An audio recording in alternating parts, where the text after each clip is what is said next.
all of the good we did. It doesn't matter. What does matter is that to them, justice was done. You see, a just world is a sane world. There was nothing sane about Chernobyl.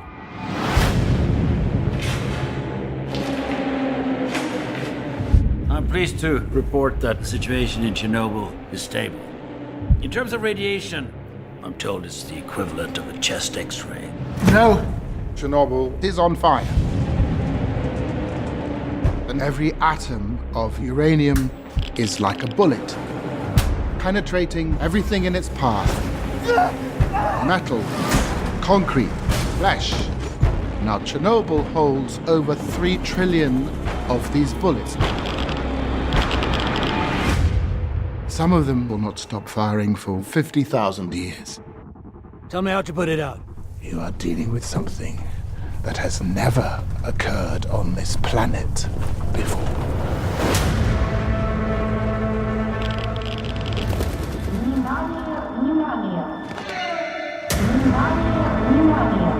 Cut the phone lines. Contain the spread of misinformation. What will happen to our boys? The pain is unimaginable. In 3 days to 3 weeks, you're dead. You can see him, and you cannot touch him. Do you understand? What happened on the night of the accident? Asking the right question will get you the truth. There is no truth. What happened there? What happened after? All of it. All of it.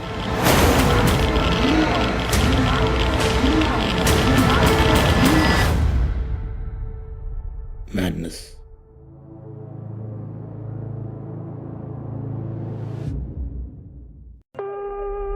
On April 26, 1986, they were running a safety test, and the nuclear reactor exploded. In the weeks and months following, there was a massive effort to put the genie back in the lamp. This has been a mammoth production.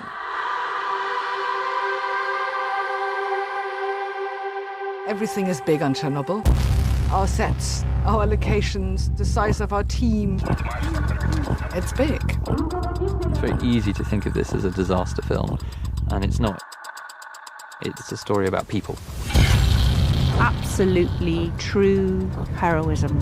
The Soviet state is squarely at the center of it. Everybody was afraid of the system. Containment. Lies. Lies. That is how a reactor core explodes.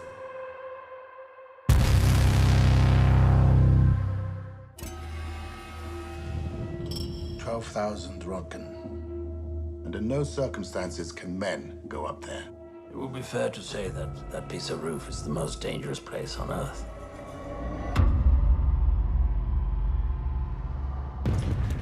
The Soviets, and particularly the people of Ukraine and Russia and Belarus, threw themselves at this task in a way that is shocking and beautiful and also terrifying and heartbreaking. These are the most important 90 seconds of your lives. We're talking about 700,000 people being sent to clean up this impossibly contaminated area, an area that is still off limits today.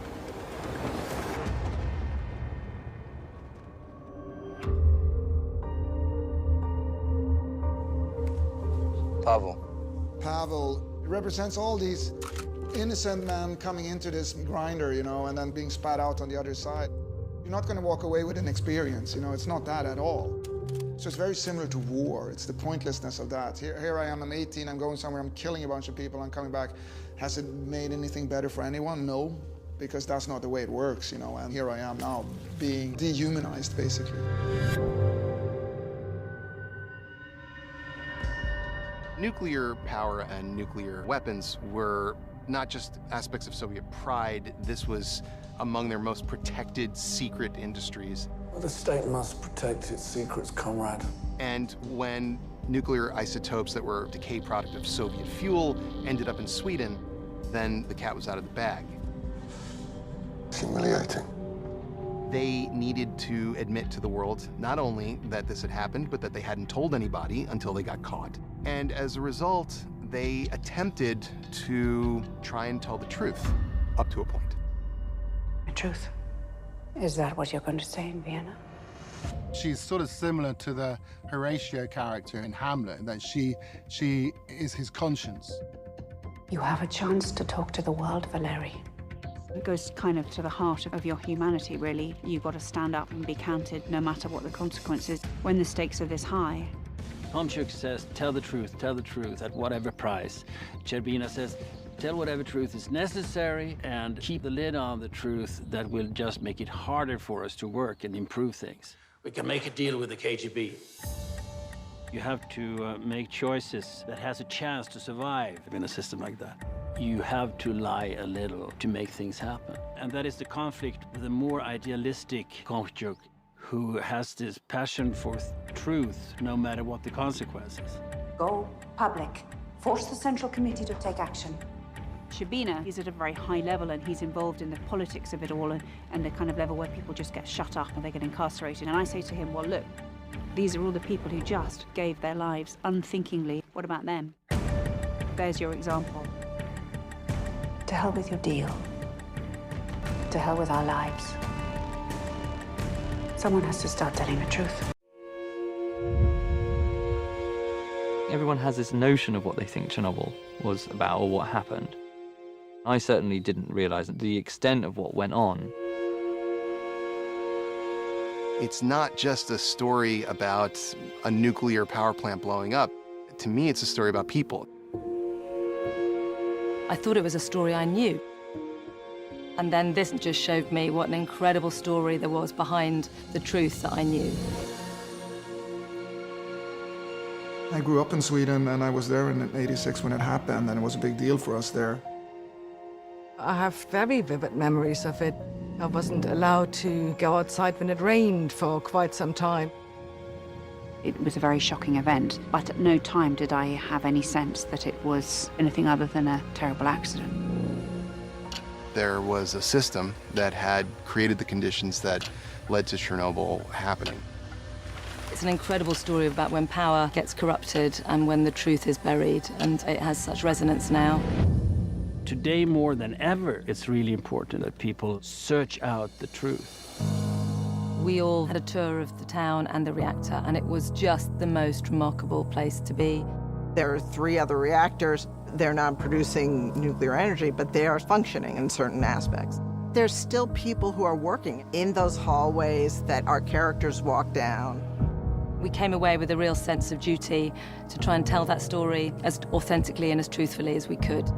It's not just a piece of fiction, it's a testament of the history of mankind. Had they not been successful, it could have been a planetary-wide disaster. The divers, the miners, the people that went up onto the roof, those were truly heroic sacrifices that those people made. It's important that the world would know a bit more about those people, even though we're never gonna know their names.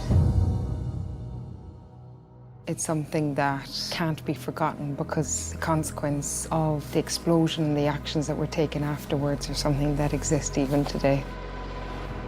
And what has really been so unique about this is that every single person feels responsible to tell the story as truthfully as possible and be provocative in how we tell that truth.